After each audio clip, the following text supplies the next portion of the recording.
디모데후서 함께 4장 1절에서부터 8절의 말씀을 나누도록 하겠습니다. 이제 디모데전서도 끝나고 디모데후서도 이제 막바지에 이르게 되네요. 4장 1절에서부터 8절까지의 말씀 우리가 함께 천천히 뜻을 생각하시면서 합독하겠습니다. 하나님 앞과 살아있는 자와 죽은 자를 심판하실 그리스도 예수 앞에서 그가 나타나실 것과 그의 나라를 두고 엄히 명하노니 너는 말씀을 전파하라. 때를 얻든지 못 얻든지 항상 힘쓰라. 범사에 오래 참음과 가르침으로 경책하며 경계하며 권하라.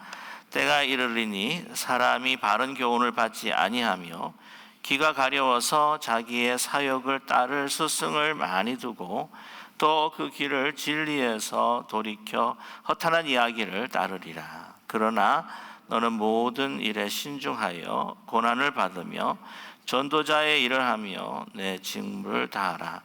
전제와 같이 내가 벌써 부어지고 나의 떠날 시각이 가까웠도다. 나는 선한 싸움을 싸우고 달려갈 길을 마치고 믿음을 지켰으니 이제 후로는 나를 위하여 의의 면류관이 예비되었으므로 곧 의로우신 재판장이 그날에 내게 주실 것이며 내가만 아니라 주의 나타나심을 사모하는 모든 자에게도니라. 아멘. 그리스도인의 그 정체성을 여러 가지로 이제 정의할 수 있습니다. 하나님의 자녀다. 또 그리스도의 제자다.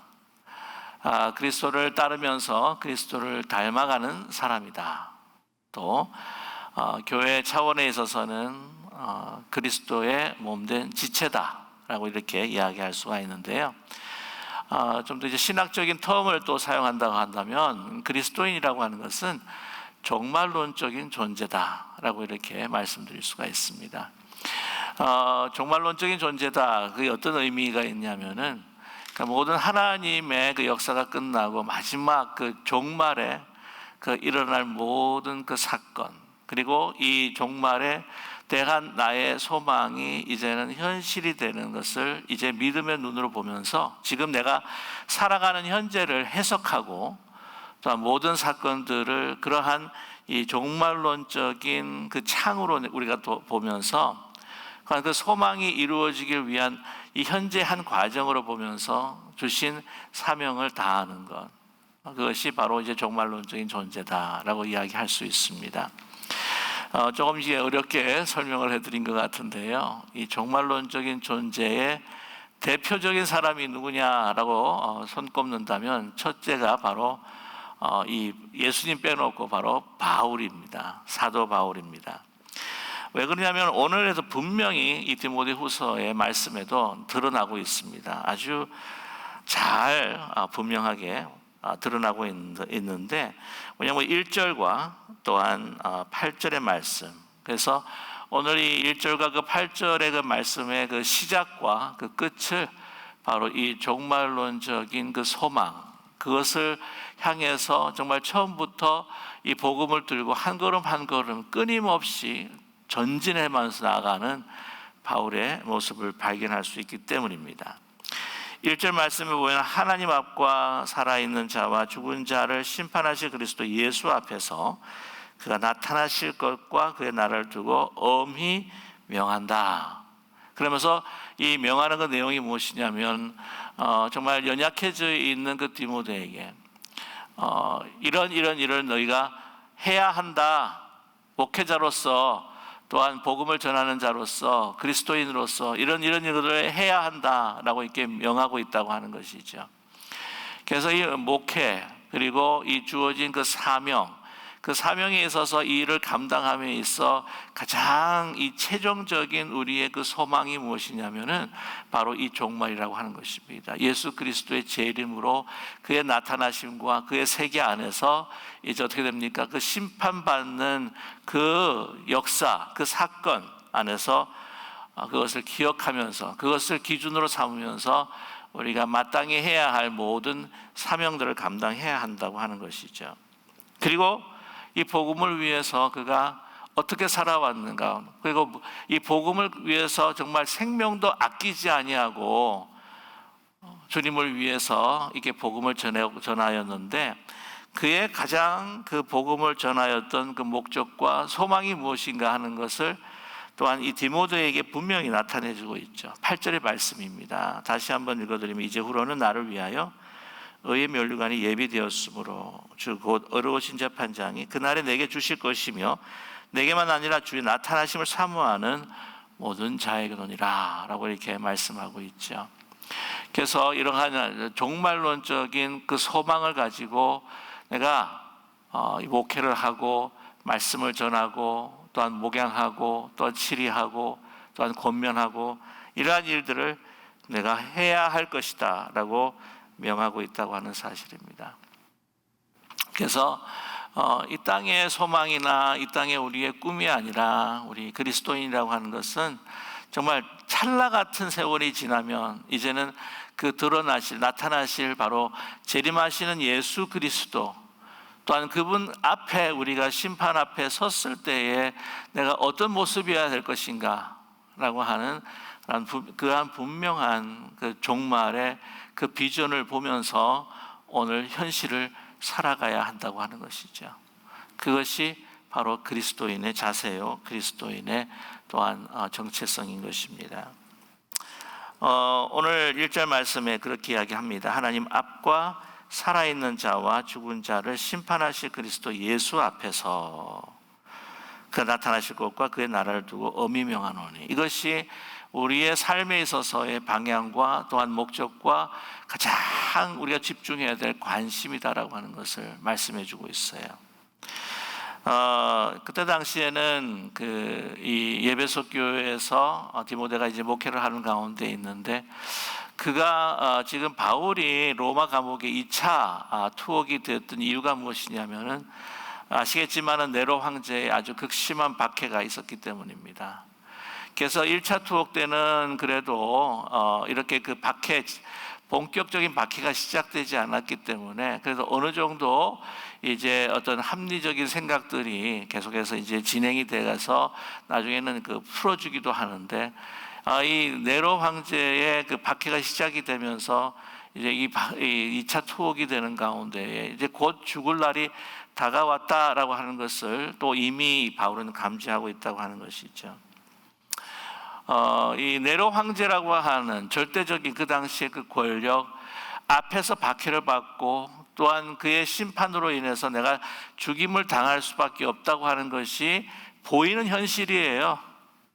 그러나 진정한 실체의 그 세계는 바로 이 죽음을 넘어선 세계, 이 살아있는 세계뿐만이 아니라 이 죽음의 그 세계 이후에도, 그러니까 이 성경을 보게 되면 뭐라고 이제 표현을 하면 땅 아래 그리고 땅 위, 땅에 있는 것, 땅 위에 있는, 그러니까 죽음과 우리의 현실과 모든 그 하늘의 모든 시간과 공간을 넘어선 그러한 그 세계 가운데에 우리가 이제는 종말에 죽은 자뿐만 아니라 살은 자도 이제는 그 예수 그리스도, 재림하신 예수 그리스도의 그 심판 앞에 서야 하는 것이 우리의 운명이다, 우리의 미래다, 다가올 미래다. 그러니까 이 바울에게 있어서는 네로 황제라고 하는 이 땅에 지금 이 순간 현재의 절대적인 권력이 두렵지 않다고 하는 거예요. 그것이 삶의 그 기준이 아니면 행동의 기준이 될 수가 없다고 하는 거예요. 행동의 모티브가 될 수가 없다는 겁니다. 그래서 두려워서 자기가 예수님을 거부한다든지 인정하지 아니하고 예수님을 내가 믿지 않는다고 이 목숨을 지금 현순간에 현재 살리기 위해서 구걸하는 그러한 바울의 모습이 결코 아니라고 하는 것이죠. 그의 그 미래의 그 실체, 그거는 정말 하나님 앞과 살아있는 자, 죽은 자, 심지어는 죽은 자까지도 이제는 예수 그리스도 재림하신 그 앞에 섰을 때에 내가 어떤 모습으로 서야 할 것인가 라고 하는 것을 그는 삶의 기준을 삼았다는 거예요. 그게 종말론적인 신앙입니다. 그가 나타나실 것 분명하다는 것이죠. 그의 나라를 두고 엄히 명하노니, 기억해라고 하는 겁니다. 이게 너의 소망이요, 너의 미래의 실체가 될 거다. 현실이 될 거다. 그렇기 때문에 너는 뭐라고요? 재림하실 예수 그리스도께 받은 정말 중요한 사명, 사람을 살리고 사람을 세워서 구원하는, 정말 하나님께서 원하시는 그 복음의 말씀을 전파하라.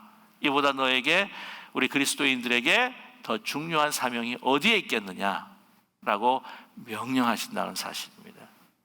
너는 말씀을 전파하라. Preach the gospel이라고 하는 거예요. 선포하라. 전파하라. 선포하라.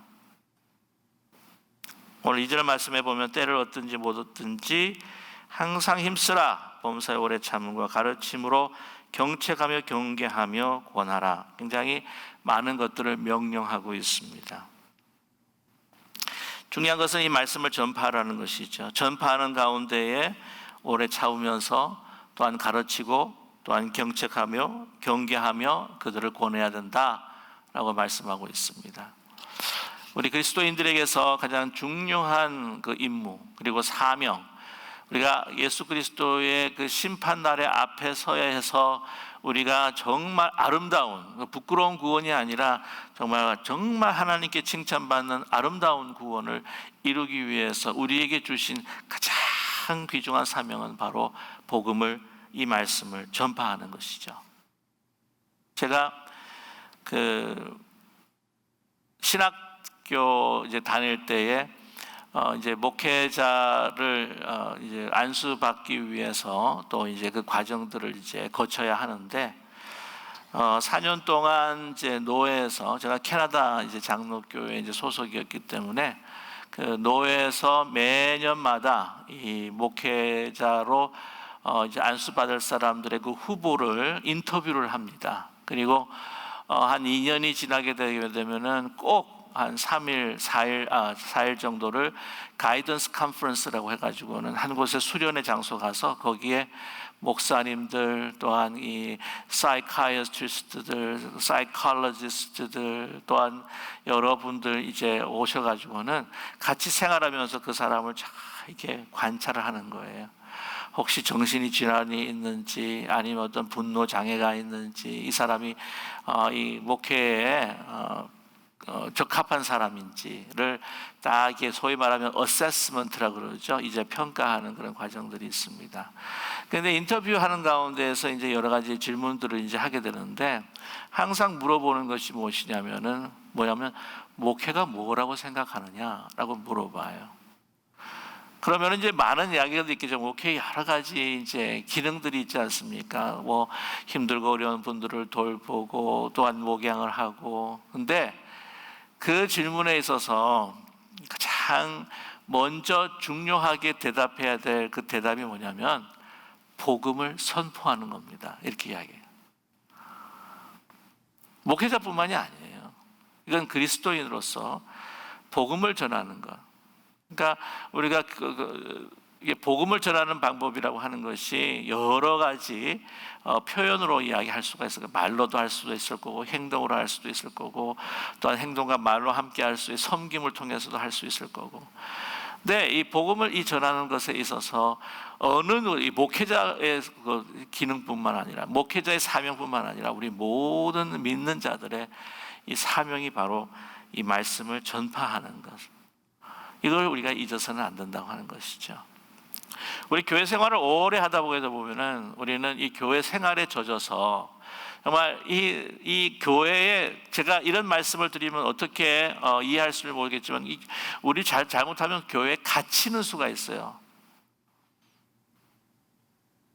초대교회가 그 세상을 찾아가지 않고 복음을 나가서 열방에다가 선포하지 않아도 계속해서 모여들면서 천국을 이루어감으로 인하여서 잘못하면 그 복음이 그 예루살렘 성 안에서, 또한 유대 땅 안에서 갇힐 수가 있었던 것을 하나님께서는 그 디아스포라를 통해서 다 흩으심으로 인하여 복음을 더 널리 전하고 있지 않습니까? 우리가 잘못하면 교회에 갇히게 되는 현상이 우리가 그렇게 갇히게 될 수 있는 일이 생길 수 있다고 하는 것입니다. 말씀을 전파하라. 이 말씀을 전파하라는 것은 이 목회자가 이 교회 안에서 예배 가운데 선포하는 것뿐만이 아니라 나중에 보게 되면은 5절에도 이렇게 분명히 말씀합니다. 그러나 너는 모든 일에 신중하여 고난을 받으며 전도자의 일을 하며 내 직무를 다하라. 목회자가만 해야 할 사명이 아닌 거예요. 전도자의 일을 하며 내 직무를 다하라라고 하는 말씀은, 이거는 우리 목회자에게만 주어진 말이 아니라 모든 믿는 자들, 예수 그리스도를 따르는 제자들에게 주신 말씀입니다.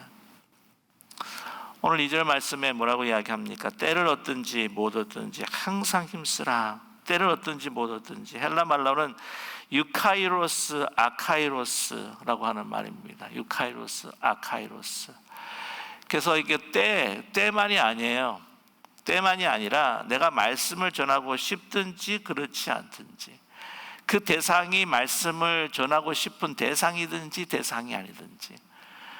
잘 아시겠지만 니느웨로 하나님께서는 요나를 시켜서 보내서 하나님의 말씀을 전하라고 합니다. 원치를 않아요. 도망갑니다. 너희가 그 대상을 정말 믿고 또 분노할 수밖에 없는 대상이라고 할지라도 하나님께서 그를 향하신 그 사랑과 그 은혜, 그것을 생각하면 말씀을, 그 복음을 전해야 될 사명이 우리에게 있다는 것이죠. 그리고 때를 가리지 말라고 하는 것입니다. 바울 같은 경우에도 그가 자유의 몸이 되었을 때도 복음을 전했지만, 여러분 기억하시겠지만은 그가 이제는 가이사랴에서 감옥에 갇혀 있었을 때도 그 누구 앞에서, 벨릭스 총독과 또한 아그리파 그 분부왕 앞에서도 복음을 전하지 않습니까? 내가 원하는 것은 내가 이렇게 당신들이 결박되지 않기를 원하지만, 그러나 이것 외에 결박당하고 내가 자유의 몸이 아니라 죄수의 몸이 된 것 외에 당신들이 나같이 되기를 원한다 라고 그렇게 당당하게 선포하지 않습니까? 우리는 가끔 이런 생각들을 하게 됩니다. 어떤 대상이 있을 때 저 사람은 내가 복음을 갖다가 이야기하고 또한 이렇게 나누고 전해도, 교회 가자고 해도 안 갈 거야. 그래서 시도 안 할 때가 있죠. 어떤 때입니까? 그 사람이 정말 잘 나가고 모든 것을 가진 것처럼 보이고 부유해 보이고, 그럴 때 이 세상에서 어떤 그런 결핍이 없을 때, 저렇게 결핍이 없고 나보다도 세상에서 잘났는데 내가 뭐 교회 가자 해봤자 뭐 그 사람은 그렇게 반응하지 않을 거야. 내가 저 사람이 망한다거나 고통스러운 그런 상태에 있을 때에 내가 그때 한번 시도해 볼 거야. 뭐 예를 들자면 회당장 야이로, 그 고장에서 정말 학식적으로 또한 이 경제적인 어떤 수준이나 위치에서도 높은 자리에 있었던 회당장이 아니었습니까? 그러나 그 갈릴리 청년 예수 발 앞에서 무릎을 꿇었던 그 이유가 그 딸이 죽게 되었다고 하는 것이죠. 딸이 죽게 되고 같은 어떤 그런 고통이 올 때에 하나님을 찾거나 예수님을 찾는 거지, 그런 일 없으면 안 찾는다고. 저 사람 망하거나 고통스럽거나 병이 탁 죽을 병이 들었거나 그때 내가 한번 전해볼 마음이 있다고 그렇게 생각하는 경우들이 좀 있지 않겠습니까? 그렇지 않다는 거죠. 고넬료를 보세요. 고넬료, 그는 백부장이었습니다. 정치적인 군사적인 위치도 그때 그 피지배인이었던 유다 사람들보다도 높은, 세상의 현실을 보게 되면 높은 자리에 있었지 않았습니까? 그러나 그는 경건한 사람이었다는 거죠. 경건한 사람으로 하나님의 뜻을 구했던 사람이었습니다. 그런 사람들이 있다는 거예요. 때를 얻든지 못 얻든지 그 사람의 상대의 어떤 그 상황에 관계없이 항상 씨를 뿌리는 거예요. 예수님께서 말씀하셨습니다. 어떻습니까? 씨를 뿌리는데 길바닥에도 씨를 뿌리지 않으십니까? 돌짝밭에도. 아니, 그런 웨이스트가 어디에 있냐고요? 그런데 계속 뿌리십니다.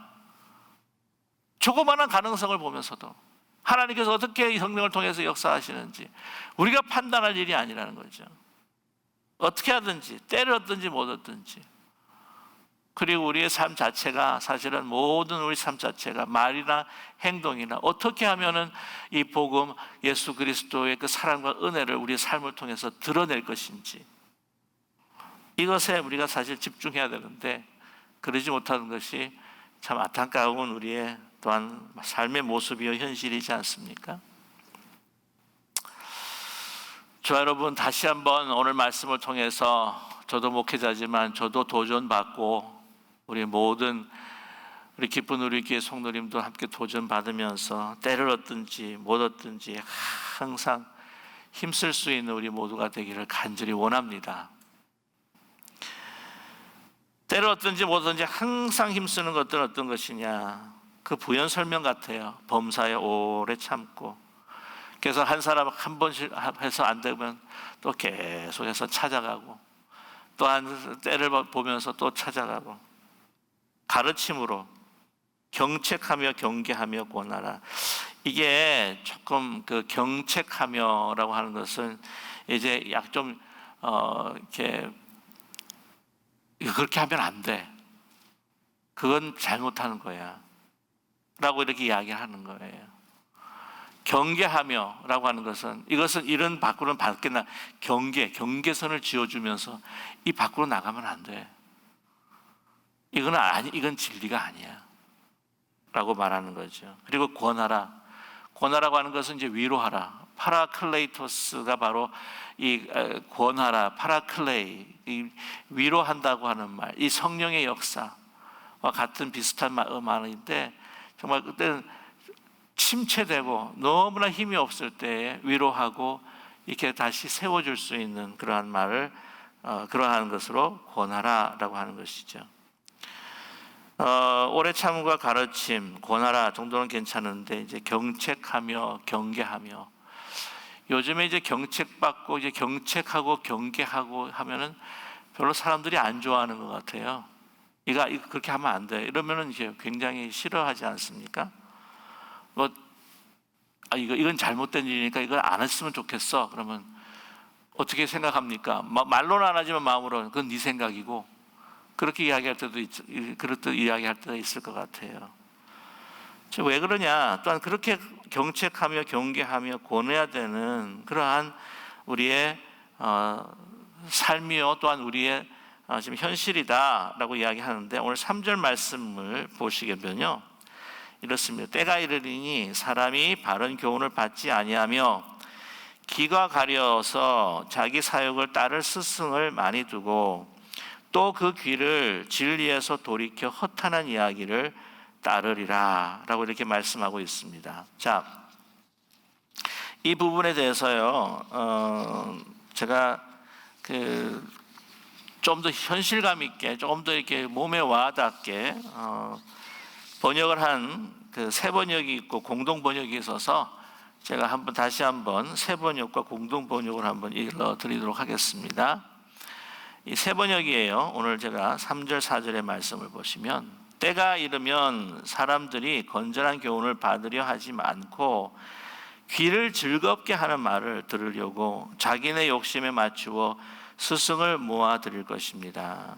그들은 진리를 듣지 않고 꾸민 이야기에 귀를 기울일 것입니다.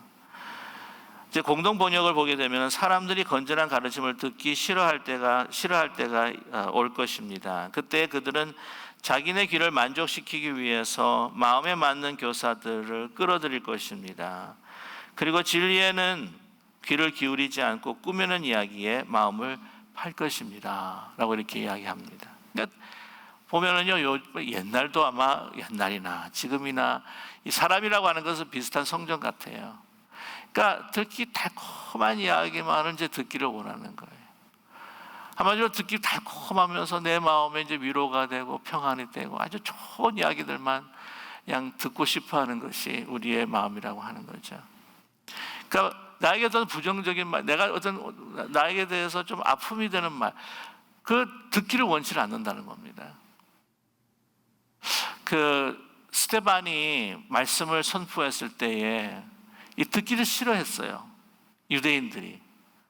그러면서 귀를 막으면서 듣기 싫다고 소리 지르면서 나중에 어떻게 합니까? 돌을 던져요. 그래서 죽입니다. 베드로 같은 경우에는 말씀을 했을 때에 뭐 어떻게 이야기합니까? 그 듣는 사람의 마음에 찔림이 있어 회개를 하는 거죠. 그 찔림이 있어야 회개가 되고, 회개가 돼야 다시 우리가 하나님을 떠났던 발걸음을 다시 돌이키게 된다고 하는 것입니다. 우리는 예수 그리스도를 닮아가며 성화하는 과정을 거쳐서 영화의 과정에 이르러야 하는 사람들인데, 그렇다면 내가 좀 더 어제보다는 오늘이 더 나아야 되고 오늘보다 더 내일이 나아야 하는 그러한 성장과 성숙을 꾀해야 하는 우리들이어야 된다고 하는 것이죠. 뭐 상대방에게 경책의 말씀이나 오늘 말씀 경계의 말씀을 하지 않는다고 할지라도 우리가 이 말씀을 대할 때에 우리 너무 편식할 때가 많다는 거예요.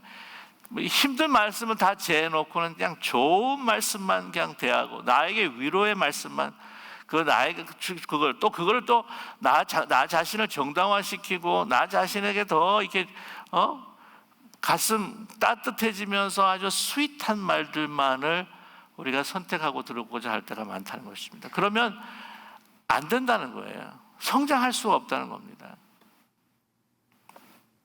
이런 이야기들을 하더라고요. 저는 뭐 치지는 않습니다만은 지금, 그러나 이제 골프를 치시는 분들이 꽤 많지 않습니까? 성도님들 가운데서도. 그 프로들은요, 그러니까 아마추어는 항상 자기가 쳤던 베스트 샷만 기억을 하고, 프로는 자기가 쳤던 중에서 가장 최악의 샷을 생각하면서 자기 자신을 어떻게 하든지 임프루브하는 게 프로라는 겁니다. 이 한국의 그 청년들 정말 살기가 힘들잖아요. 근데 뭔가 이제 현실을 직시하고 본인이 정말 힘을 내서 일어나면서 이제 나아가야 하는, 그래서 어떤 때는 자기 자신을 정말 정확하게 이제 비판할 수 있고 정확하게 자신을 바라볼 수 있는 말들이 필요한데, 그렇지 않고 뭡니까? 그냥 듣기 좋은 말들.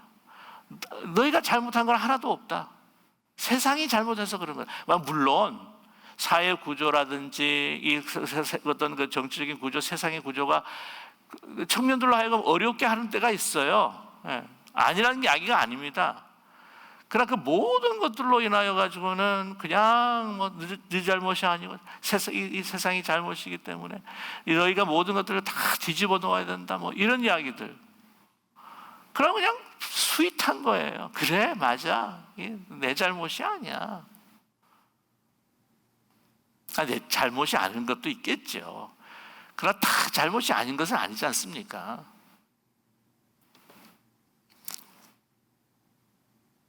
그래서 참 힘들고 어렵지만은, 그러나 자신의 어떤 더 나은 것을 위해서 우리 그리스도인들도 거룩한 부담감을 가지고 더 거룩함으로 나아가기 위해서 이 말씀 앞에 정말 적신의 모습으로 자기를 비춰보아야 하는, 자기 자신을 이 말씀을 통해서 경책하고 경계하는 그런 말이 있어야 한다고 하는 거예요. 항상 듣기 좋은 말들, 거기에만 쏠리고 뭔가 조금 안 좋으면 막 여러분, 제가 말씀을 전할 때에 그런 분들이 계신다 그러잖아요. 저건 나 들으라고 하는 소리야? 그럼 들으라고 하는 소리지, 그럼 듣지 말라는 소리겠습니까? 말씀을 전할 때. 근데 그분만 듣는 게 아니잖아요. 저도 듣는 거잖아요. 저도 말씀을 준비하고 선포할 때에 막 하나님한테 막 미안하고 하나님한테 죄송스러울 때가 한두 번이 아니에요. 저 자신한테 그 말씀을 먼저 주고자 하기 때문이라는 거예요. 저도 듣고 우리 모두가 듣고 힘든 말이라고 할지라도 들으라고 하는 거지 뭐. 꼭 한 사람만 들으라는 게 아니라 우리 모두가 들어야 할 말씀들이 아닙니까?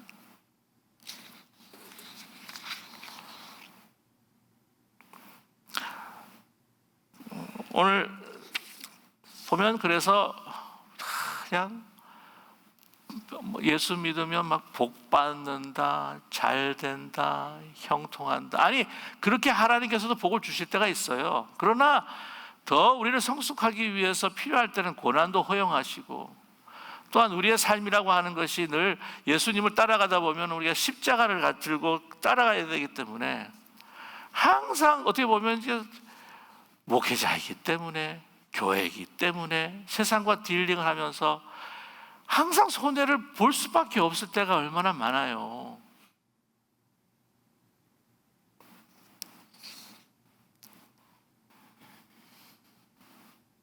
그래서 오늘 말씀의 5절에 봐도 그렇지 않습니까? 그러나 너는 모든 일에 신중하며 고난을 받으며, 고난을 받게 될 수밖에 없죠.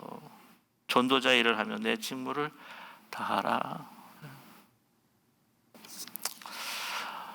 저도 좋은 소리만 듣고 싶을 때가, 좋은 소리만 듣고 싶지 않겠습니까? 저도 사람인데. 근데 뭐 보면 목회하다면서 뭐 좋은 소리만 듣는 건 아니더라고요. 뭐 아시는 분은 아시겠지만 뭐 상상 외에 막 참 독한 말도 듣기도 하고 뭐 아닌 것 같은데 정말, 야, 그래도 늘 생각하는 것은 그냥 제 생각하는 것이에요. 그렇게 행동으로 잘 나타나는지 모르겠지만 생각나는 것은 그래도 잘 챙겨 먹어야 되겠다. 그냥 이것저것 잘 좀 가려서도 챙겨 먹고, 이것도 좀 이렇게 너무 이렇게 용량이 세면 그냥 좀 이렇게 반으로 잘라서 먹기도 하고, 뭐 아닌 거는 뭐 안 먹겠지만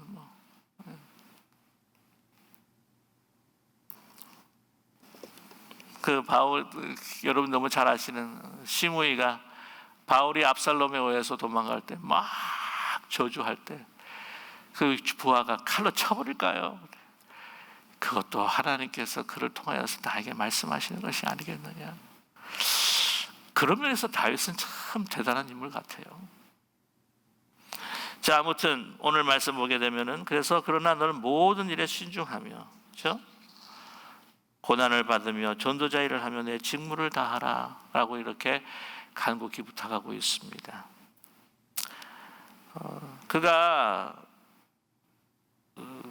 디모데에게 부탁한 것처럼 그런 모든 일들을 정말 몸부림치며 행했던 바울이었다고 하는 것이죠. 그러면서 이제 그도 모든 일에 신중하기를 원했고, 모든 고난, 강의 위험, 바다의 위험, 고린도후서를 보게 되면 그 많은 위험들이 옵니다. 죽을 뻔도 했었고, 좀 쫓겨나기도 했었고, 정말 죽이겠다고 달려드는 사람들도 있었고, 감옥에 갇히고 49대를 태형을 맞고,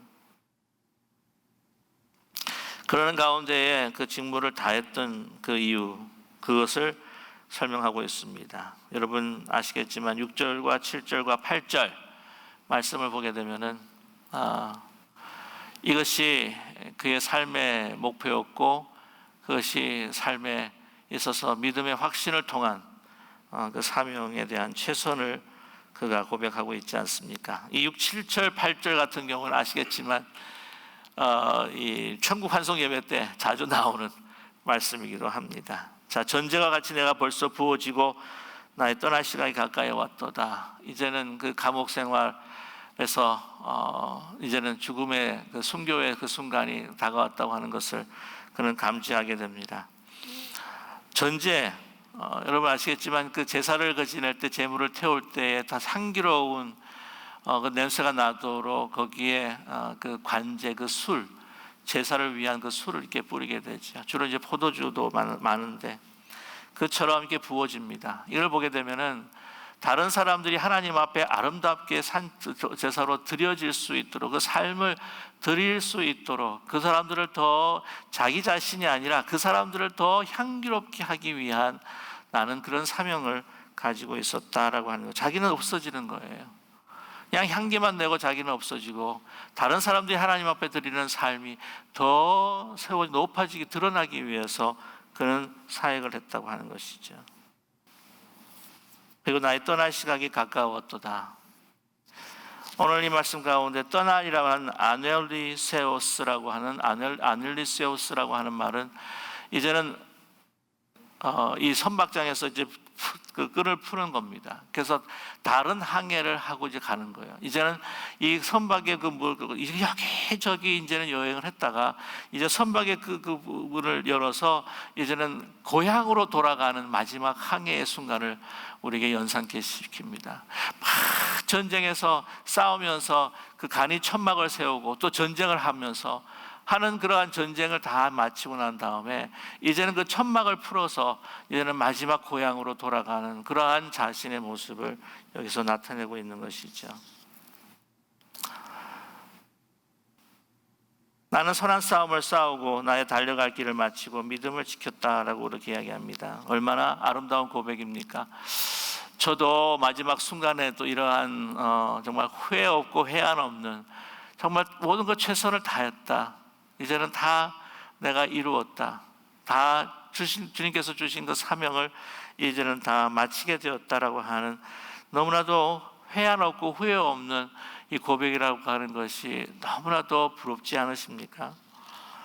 오늘 달려갈 길, 선한 싸움이라고 하는 것은 이 군사가 전쟁에서 그 싸움을 마치는, 그리고 그 윙에 올라갔던 그 레슬링 선수나 또한 이 박서들이 이제는 그 마지막 경기들을 마친 그 선한 싸움. 이 선한 싸움이라고 하는 것은 무엇이겠어요?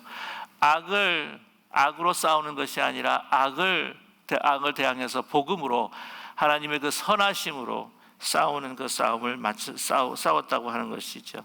나의 달려갈 길이라고 하는 헬라 말은 드로몬이라고 하는 건데, 이거는 마라톤의 그 코스를 이야기하는 의미입니다. 하나님께서 나에게 주신 그 길을 그대로 따라가면서 내가 그 길을 정말 비가 오나 눈이 오나 그 험한 줄령이나 그것이 평평한 평지나 가릴 것 없이 계속해서 그 코스만을 따라서 달려갔다고 하는 그러한 그의 고백이 아니겠습니까? 그리고 마지막 믿음을 지켰다라고 그는 말씀하고 있습니다. 그렇게 부단하게 주신 그 길로 정말 악으로 대한 것이 아니라 복음으로 그 선으로, 정말 그것이 너무나도 힘들지만 그러나 주신 그 힘으로 선한 싸움을 싸우며 믿음을 그 지켰던 그 동기, 그 힘의 근원, 그 소망이 뭐냐? 물론 성령께서 주신 그 능력이지만 성령께서 주시는 그 소망, 종말론적 소망, 종말론적인 그 존재와 인생의 그 내용이 오늘 8절의 말씀이죠. 이제 후로는 나를 위하여, 우리 같이 한번 읽겠습니다. 이제 후로는 나를 위하여 의의 면류관이 예비하였으므로 주 곧 의로우신 재판장이 그날에 내게 주실 것이며 내게만 아니라 주의 나타나심을 사모하는 모든 자에게도니라 라고 말씀하고 있습니다. 이제는 후로는 나를 위하여 의의 면류관이 되었으므로 주 곧 의로우신 재판장이 그날에 내게 주실 것이다. 내게 주실 것이다. 이것이 나의 마지막 파이널 비전, 파이널 챕터. 그것을 바라보고 지금 이 땅에 있는 그런 것들을 그에 집중하는 가운데에 다 이 창으로 이 세상에 들어오는 것들을 걸으면서 그 종말적인 비전과 그 하나님의 마지막 그 엔딩을 위해서 이렇게 달려왔다는 것이죠. 오늘 의의 면류관, 나뿐만 아니라 그날에 내게 주실 것뿐만 아니라 내게만 아니라 주의 나타나심을 사모하는 모든 자에게 그 칭찬과 하나님의 그 기쁨과 영광을 나누게 된다고 하는 것이 아니겠습니까? 자, 그런데 여기서 이 의의 면류관, 이 면류관의 실체가 뭘까 하는 생각을 갖게 됩니다. 이 면류관은 바울이 많은 그 믿음의 사람들 앞에 섰을 때에 이 면류관이라고 하는 것은 스테파노입니다. 여러분, 스테반에서 똑같은 그 말인데요. 이 면류관은 경기자가 맞췄을 때에 왜 주는 이 월계관 같은 그러한 것이 이제 이 면류관인데, 왕관이 아닙니다. 왕관은 디아데마라고 해가지고는 그 왕이 쓰는 관이 이제 디아데마인데, 이거는 스테파노, 그래서 이 면류관입니다. 경주를 잘 마친 우승자에게 주는 면류관이죠. 그 영광의 자리에 그 면류관을 쓰는 그 자신의 명예가 확 이렇게 막 다른 사람들보다도 막 사람들이 막 부러워하는 그 명예의 자리에 내가 탁 서게 되는 것이 바로 의의 면류관 아닌 것 같아요, 저는요. 이렇게 말씀드리면 좀 시험에 드실 수 있는 분이 혹시 계실지는 모르겠지만, 이 면류관이 어떤 면류관일까? 그는 그의 서신 가운데서 이 면류관에 대해서 많이 언급한 적이 있습니다. 특별히 말씀 가운데 빌립보서 4장 1절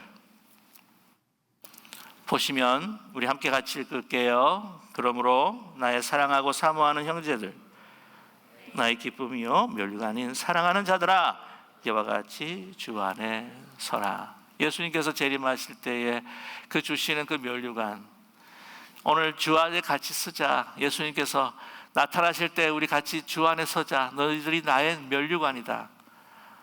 그렇게 함께 어려운 시절 가운데 동역하고 예수님을 사랑하는 마음으로 우리가 함께 하나가 되어서 우리의 이 아름다운 사역들을 정말 사람을 살리고 사람을 세우는 이 복음의 사역, 구원의 그 사역에 동참했던, 함께 동고동락했던 너희들이 나의 면류관이 아니냐라는 것이죠. 데살로니가전서 2장 18절에서부터 19절의 말씀입니다. 우리 함께 같이 읽을까요? 우리의 소망이나 기쁨이나 자랑의 면류관이 무엇이냐? 그가 강림하실 때에 우리 주 예수 앞에 너희가 아니냐? 너희는 우리의 영광이요 기쁨이니라. 함께 동행했던, 그리고 이 복음을 통해서 생명을 다시 얻고 구원받았던 그 사람들과 함께 그 영원한 생명과 기쁨을 함께 누리는 그 사람들이 바로 나의 면류관, 막 금과 은이 막 박혀있는 그런 면류관이 아니고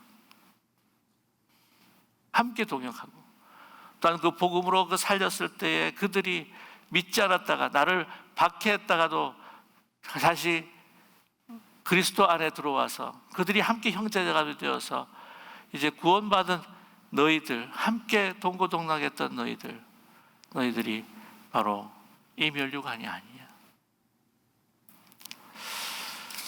여러분, 우리가 자녀들을 참 사랑합니다. 그래서 이 자녀들을 사랑할 때 어떤 분들이 아드님을 이 좋은 말은 아닌 것 같은데 그런 말씀들 하시는 분이 있어요. 아드님이 우리 아버지보다 더 잘생기셨습니다. 근데 아버지가 기분 나빠하면 문제가 좀 있는 것 같아요, 그렇죠? 그러면 기분 좋지 않습니까? 아들이 나보다 낫다는데 얼마나 좋아요. 얼마나 기쁩니까?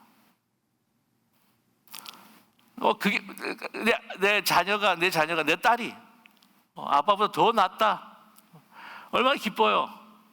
정말 훌륭하다. 그러면 그 딸이, 그 아들이 우리의 면류관이 되지 않습니까? 그렇잖아요?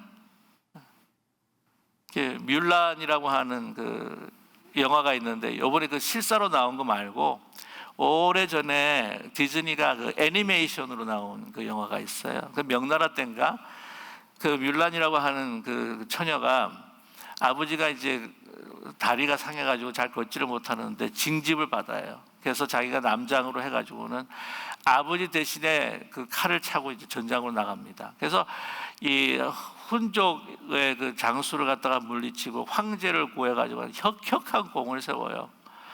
그래가지고 막 황제가 너무 좋아가지고는요, 그 뮬란한테 그 황제의 패와 그 황제의 검을 이렇게 하사합니다. 그래가지고 그걸 보여주기 위해서 막 집으로 달려갑니다. 그래가지고는 아버지가 그 벚꽃 밑에서 앉아 있는 그 장면을 보면서 가서 이제 아버지 불러요. 뮬란 그럽니다. 그러면서 딱 보여줍니다. 얼마나 명예로운 것입니까? 황제의 패와 황제의 칼인 거예요. 탁 내밉니다. 그랬을 때 그걸 딱, 얼마나 정말 가문의 트로피요, 가문의 면류관이잖아요. 그런데 그거를 탁 옆에 내팽개치고 딸을 탁 하고 끌어안습니다. 끌어안으면서, 여러분 이 디즈니 애니메이션도요 명대사가 참 많아요.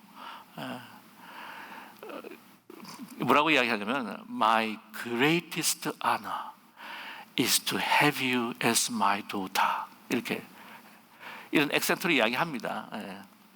뭡니까? 나의 가장 큰 명예는 너가 나의 딸이라고 하는 사실이다. 저도 감동을 먹었어요. 만화 영화를 보면서. 구원받은 나의 동역자들, 함께 동역했던 동역자들이 예수 그리스도 앞에서 영원한 생명의 그 부활로 나서 함께 그 영원한 기쁨을 누릴 때 그들이 나의 기쁨이요 나의 멸류관이요.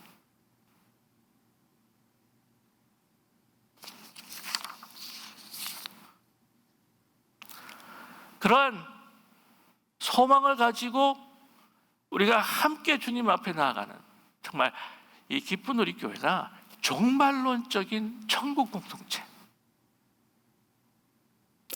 될 수 있으면 얼마나 좋겠습니까?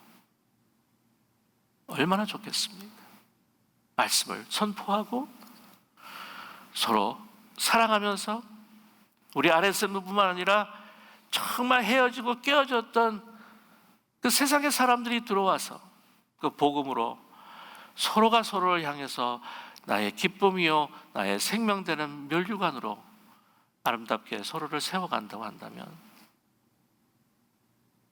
하나님께서 기뻐하시고 우리는 진정한 삶의 그 영생의 그 기쁨과 그 환희가 무엇인지를 우리가 깨닫고 즐거워하는 그런 우리 기쁜 우리 교회가 될 줄로 분명히 믿습니다. 이러한 공동체를 세워나갈 수 있도록 우리가 함께 같이 기도하고 항상 늘 이 귀하고 어미하신 아름다운 하나님 말씀 앞에 설 수 있는 우리 모두가 되기를 주님의 이름으로 간절히 축복합니다. 우리 함께 같이 기도하겠습니다.